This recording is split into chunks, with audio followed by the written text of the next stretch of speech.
जानकी जी भी पीछे पीछे लगे, मैं भी चलूंगी।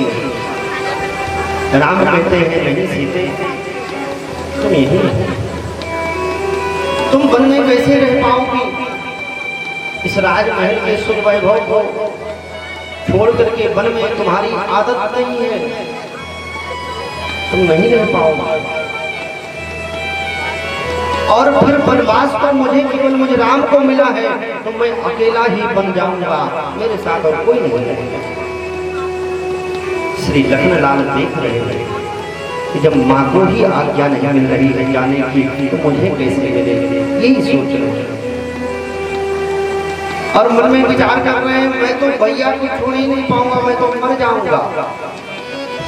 राम ने कहा भैया आप कहें तो मैं दशरथ जी को बंदी बना लूंगा, मैं दशरथ जी का वध कर दूंगा, और जो अयोध्यावासी बोलेंगे उनका भी वध कर दूंगा, और आपको मैं राजा बनाऊंगा, मैं अभिषेक करूंगा।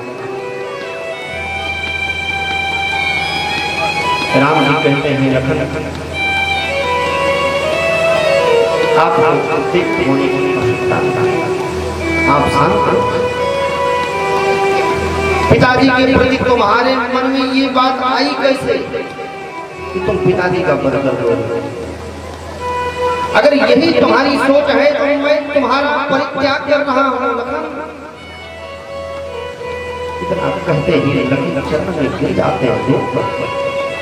भैया मुझे आपके सिवा कोई नजर नहीं आता, मुझे आपकी पीड़ा बर्दाश्त नहीं हो पाती, कोई आपका अपमान कर दे तो मैं क्रोध में लाल हो जाता, बड़े क्रोध में मेरे वचन निकल गए, मुझे क्षमा कर दीजिए, क्षमा क्षमा। राम ने कहा कोई बात नहीं। जानकी जी आग्रह करती है प्रभु मैं भी चलूंगी साथ। राम जी मना करते हैं। जब देखा जानकी जी ने कि राम जी मुझे नहीं लेकर जाएंगे, तब बहुत कटु शब्द कहा राम को।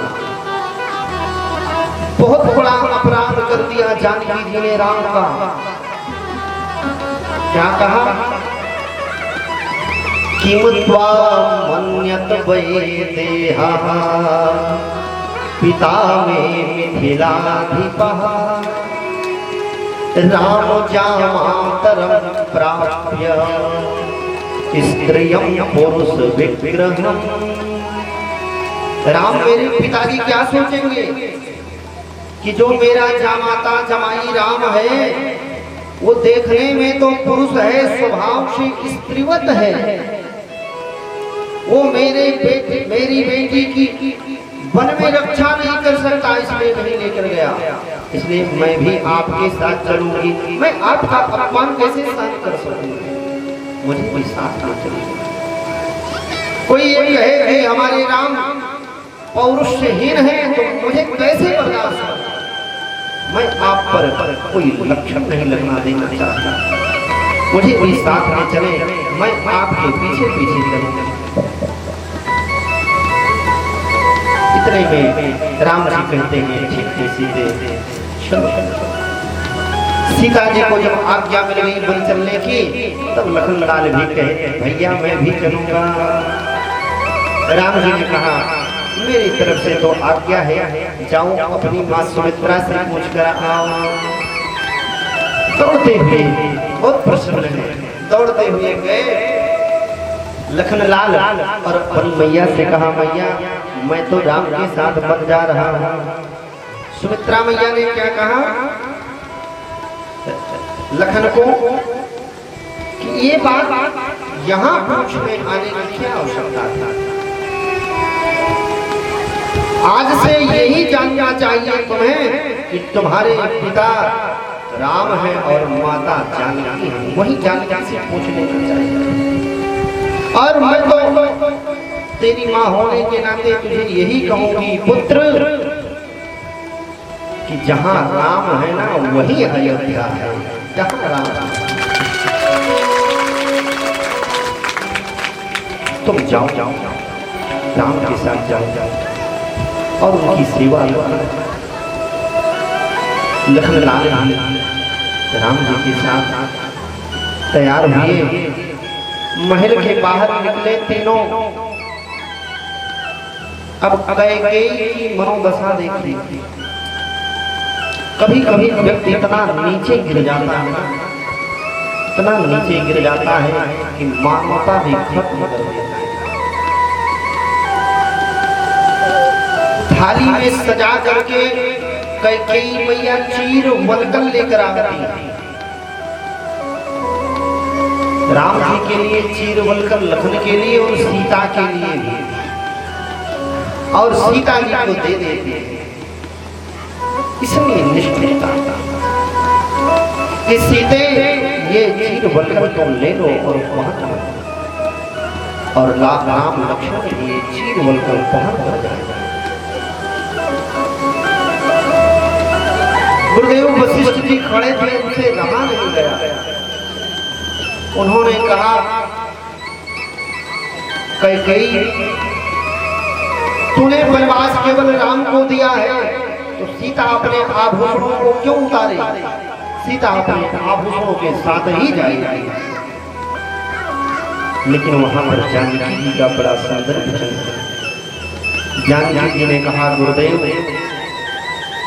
मेरे आभूषण तो राम है, मेरे आभूषण राम है। इन मिट्टी के आभूषणों से मेरी शोभा नहीं है, ये मुझे नहीं चाहिए। और चीर वलकल हाथ में लेकर के सीता मैया ने पहनने का प्रयास। राजाओं की पुत्री चीर वलकल कहीं देखा ही नहीं था, कैसे पहनना ही नहीं आता था। लेकिन कैकेयी मैया का इतना क्रोध देख करके सीता मैया ने उस चीर वलकल को जैसे तैसे अपने शरीर से लपेट लिया,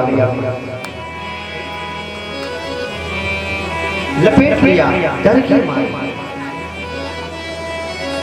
दशरथ जी महाराज राम को देखते हुए अचेत हो जा रहे हैं। हाँ राम, हाँ राम, बड़ी दशा विलक्षण है।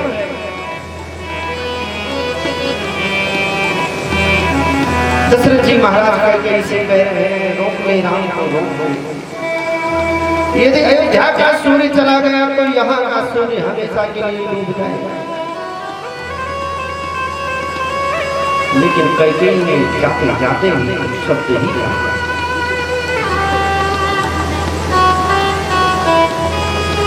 तब राम ने सुमंत जी को बुलाया, आप राम के साथ जाओ,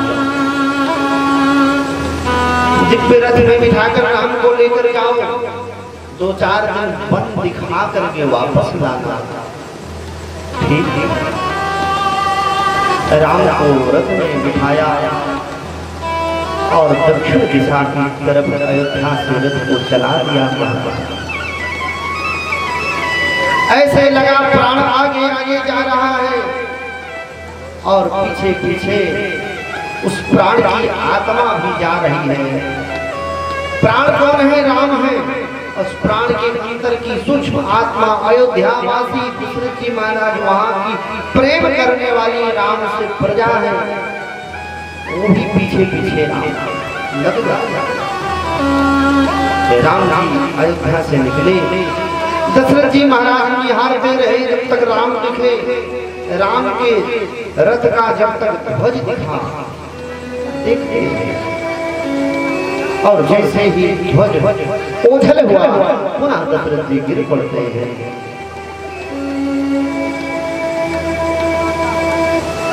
दोनों माताएं भी अधीर हैं, रो रही हैं।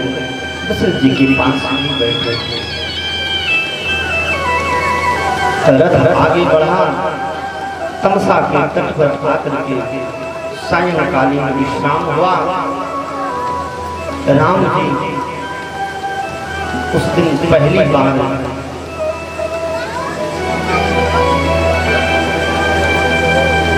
जानकी जी के साथ जमीन पर सोए। जानकी तमसा और देखें भगवान संग में है, फिर भी अयोध्यावासी सो रहे न, अपनी भी दुर्दशा है। परमात्मा हृदय में है, फिर भी हम लोग सो रहे हैं, सो रहे हैं। अयोध्यावासी भी सो गए महाराज। भगवान ने कहा इनके और जब जीवात्मा सो जाता है ना तो भगवान उसे छोड़कर चले जाते हैं। रात में ही भगवान उठे, सुमंत जी को उठाया। सुमंत जी जग रहे हैं, उठाया और रथ पर बिठाया और कहा अयोध्या की तरफ रथ चल। थोड़ी दूर तक अयोध्या की तरफ रथ बढ़ा और पुनः दूसरी मार्ग से वापस दक्षिण दिशा की तरफ रथ प्रवेश हुआ। सुबह हुई, राम वहीं नहीं। अयोध्यावासी रोते बिलखते हुए उस रथ के चिन्ह को देखा कि अयोध्या की तरफ गए हैं। सोचा राम जी अयोध्या चले गए और वो सब के सब अयोध्या वापस। राम जी ने ऐसा क्यों किया, क्यों सबको छोड़कर चले गए? राम जी ने सोचा कि अयोध्या की प्रजा यदि मेरे साथ वन में जाएगी तो प्रजा को भी कष्ट झेलना पड़ेगा, प्रजा को भी कष्ट होगा। इसलिए प्रजा अयोध्या में सुखपूर्वक रहे और वहां से राम जी आगे बढ़े। श्रृंगवेरपुर पहुंच करके वहां पर भगवान एक बट वृक्ष के नीचे छोटी सी कुटिया लखन ने बना दिया, चारों तरफ से घेरा कर दिया और उसी में जगत विधाता श्री लक्ष्मी जी के साथ कुटिया में विराजमान है। आज कह रहे हैं राम सीते कैसा समय का चक्र है, कैसा समय आ गया है। तुम अयोध्या के राजमहल में रहा करती थी, सूर्य चंद्रमा भी तुम्हें देखने के लिए तरस जाया करते थे और जिस गहनों को एक बार धारण कर लेती थी जीवन में कभी उसे देखती नहीं। जिस मखमल पर एक बार शयन कर लेती थी वो मखमल सदा सदा के लिए निकाल दिए जाते थे, नहीं मखमल इसका। लेकिन आज सूर्य चंद्रमा की क्या बात करें, बन के कोल भी देख रहे हैं, तुम्हारे अंग को कोल भी देख रहे हैं। कैसी विडंबना। दशरथ जी महाराज एक रात्रि वहां पर विश्राम किए। सुबह भई राम जी ने कहा सुमंत जी से, सुमंत जी आप वापस अयोध्या चले जाइए। निषाद राज भी उस समय आए। निषाद राज ने राम को पाकर धन्यता का अनुभव किया, बड़ी प्रसन्न हो गए। निषाद राज और लखन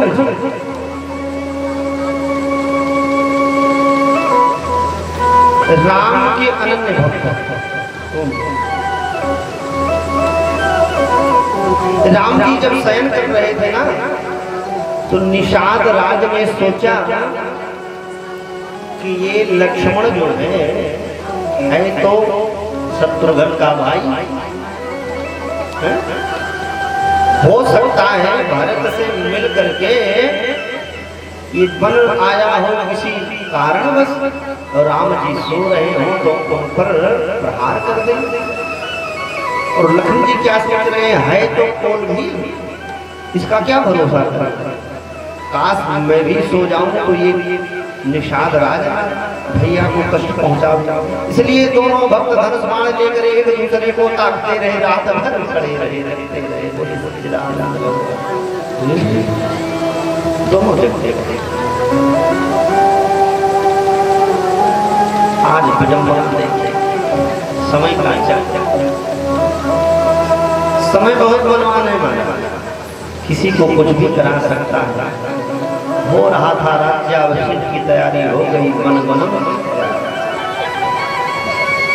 समय बड़ा बलवान जगत में सब झुक जाते हैं। राम लखन संग जानकी वन को जाते हैं। राम लखन संग जानकी वन को जाते हैं। समय बड़ा बलवान जगत में, समय बड़ा बलवान जगत में सब झुक जाते हैं। राम लखन संग जानकी वन को जाते हैं।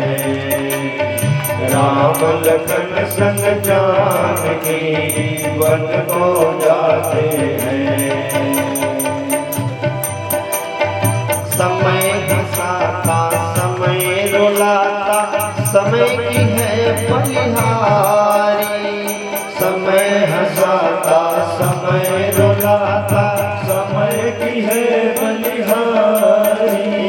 समय हंसाता समय रुलाता समय की है बलिहारी। समय की है बलिहारी। महलों में जो शयन करे थे, महलों में जो शयन करे थे, महलों में जो शयन करे थे, महलों में जो शयन करे थे। संतों पर जो चलते थे, संतों पर जो चलते थे, वो भूमि में शयन करे, वो भूमि में शयन करे, वो भूमि में सोते हैं, वो भूमि में सोते हैं। राम लखन संग जानकी वन को जाते हैं। राम लखन संग जानकी वन को जाते हैं। समय बड़ा बलवान जगत में, समय बड़ा बलवान जगत में सब झुक जाते हैं। राम लखन संग जानकी वन को जाते हैं। और राम लखन संग जानकी वन को जाते हैं। राम लखन संग जानकी वन को जाते हैं। सुमंत जी महाराज को राम जी ने कहा, आप अयोध्या चले जाइए। मैं अयोध्या नहीं जाऊंगा, मैं आपको लेकर जाऊंगा। राम ने कहा, आपके अयोध्या जाने के पीछे कारण है। क्या कारण है? आप अयोध्या जाओगे तो मैया कौशल्या और अयोध्या वासियों को ये भरोसा हो जाएगा कि राम जी 14 वर्ष के बाद पुनः वापस आए। लेकिन सुमंत जी तैयार नहीं। प्रभु मैं बिना आपके अयोध्या वापस नहीं जाऊंगा। राम जी ने बहुत समझाया, लेकिन सुमंत जी नहीं माना। जिन दशरथ जी ने मुझे आज्ञा दिया है कि राम को 2-4 दिन पर घुमा कर लाना, मैं उनके समक्ष क्या कहूंगा, कैसे मुंह दिखाऊंगा। पुनः राम ने समझाया कि मैं किसी भी कीमत पर पिता जी के वचन नहीं तोड़ सकता।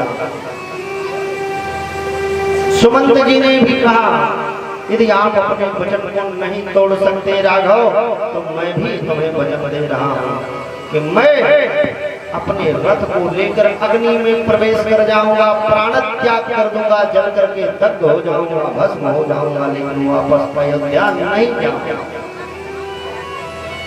आपको लिए